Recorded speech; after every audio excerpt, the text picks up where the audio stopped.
বিকালে একেবারে কোনো রকম প্রিপারেশন ছাড়াই যখন মন চাচ্ছিল একটা নাস্তা খেতে বা একটা ক্রিস্পি জাতীয় কিছু খেতে, তখন মাথায় আসলো আমার ঘরে তো আলু আছে, আর কি চাই বলেন তো। চলে গেলাম ঝটপট রান্নাঘরে একটা আলু দিয়ে মজাদার নাস্তা বানাতে। আসসালামু আলাইকুম আমার কলিজার ভাই বোনেরা, কেমন আছেন? আল্লাহর রহমতে আমি অনেক ভালো আছি। আবারও চলে আসলাম মৌ ব্লগের নতুন একটা ভিডিওতে, নতুন একটা রেসিপির সাথে। আজকে একটা বিকালে ঝটপট নাস্তা রেসিপি নিয়ে আসলাম। এই নাস্তা রেসিপিটা অনেকেই জানে না। ঝটপট এই নাস্তা রেসিপিটা বানিয়ে খাইলে সবাই কিন্তু মানে আপনার প্রশংসায় পঞ্চমুখ। ঝটপট যে এত মজাদার একটা নাস্তা তৈরি করে নেওয়া যায় যা বলার বাহির। এখানে আমি প্রথমে 1 কাপ নিয়ে নিয়েছিলাম ময়দা। আপনারা এখানে আটা ব্যবহার করতে পারেন। সেখানে দিয়ে দিলাম স্বাদমতো লবণ, 1/2 চামচ কালো জিরা আর 2 চামচের মতো তেল।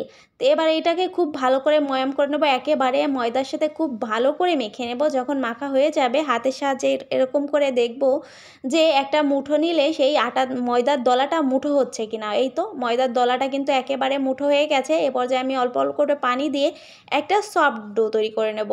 একবারে পানি দিলে কিন্তু খামিরটা নরম হয়ে যাওয়ার সম্ভাবনা থাকে, এজন্য আমি অল্প অল্প করে পানি দিয়ে একটা সফট ডো তৈরি করে নিয়েছি। দেখতেই পাচ্ছেন আমার ডোটা কতটা সফট হয়েছে। এটাকে আমি ঢাকা দিয়ে সাইডে রেখে দিচ্ছি। এবার নিয়ে নিয়েছি একটা আলু সিদ্ধ করে নিয়ে নিলাম, 1/2 চামচ চিলি ফ্লেক্স আর সাথে দিয়ে দিলাম গরম মশলা গুঁড়া 1/2 চামচ। এবার দিয়ে দিব হচ্ছে এটা পেঁয়াজের বেরেস্তা, মানে পেঁয়াজটা ভেজে নিয়েছি, সাথে স্বাদ মতো লবণ। এবার এইগুলোকে খুব ভালো করে মিশিয়ে দিয়ে দেবো এখানে সামান্য পরিমাণ সরিষার তেল। সরিষার তেল দিয়ে কিন্তু টেস্টটা দারুণ হয়। এবার আলুটাকে খুব ভালো করে ভর্তা নিয়ে মেখে নেব। ভর্তাটা মাখানো হয়ে গেলে এখানে দিয়ে দিব 1/2 চামচের মতো, মানে 1 চামচ কি 1 চামচের থেকে একটু বেশি ধনিয়া পাতা কুচি। ধনিয়া পাতাটা দিয়ে আবারও সামান্য একটু মেখে নেব। মাখা হয়ে গেলে এই ভর্তাটাকে আমি সাইডে রেখে দিচ্ছি। এবার চলে যাচ্ছি সেই ডোয়ের কাছে। আমার ডোটা কিন্তু আরও সফট হয়ে গেছে। আমি আরও কিছুক্ষণ এটাকে মুথে নিলাম। মুথে নিয়ে এখান থেকে ছোট ছোট করে লিচি কেটে নিচ্ছি। আমার 1 কাপ ময়দা থেকে 10টা লিচি হয়েছে।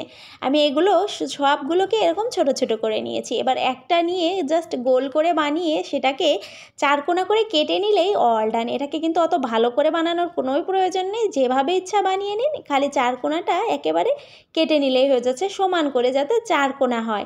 এভাবে আমি 4 কোণা করে কেটে নিয়েছি। এখানে আমি সেই আলুর পুরটা দিয়ে দিচ্ছি। আলুর পুরটা দিয়ে এখানে 4-5টা আমি এখানে আটা একটু মেখে নিয়েছি। আটা মেখে 4-5টা সিল করে দিচ্ছি। আটা মেখে নিলে কি হয়, সিল করে দিলে এর মুখটা আর কখনোই খোলার কোনো চান্স থাকে না। এবার এটাকে এই পাশে সেট করে দিলেই দেখেন কি দারুণ একটা স্ন্যাক্সের রেসিপি তৈরি হয়ে গেল। এটা দেখতেও কিন্তু দারুণ অসাধারণ ছিল। এভাবে আমি সবগুলোকেই দেখেন বানিয়ে নিয়েছি। এবার চলে যাব ভাজতে। এগুলোকে একেবারে তেলটা মিডিয়াম হিটে রেখে আমি একে একে সবগুলো স্ন্যাক্স দিয়ে দিচ্ছি। দিয়ে এপাশ ওপাশ করে একেবারে মিডিয়াম হিটে মুচমুচে করে ভেজে তুলে নেব। একেবারে হাই হিটে কিন্তু ভাজা যাবে না, তাহলে উপরের রঙটা তাড়াতাড়ি চেঞ্জ হয়ে যাবে, খেতে কিন্তু ক্রিস্পি হবে না।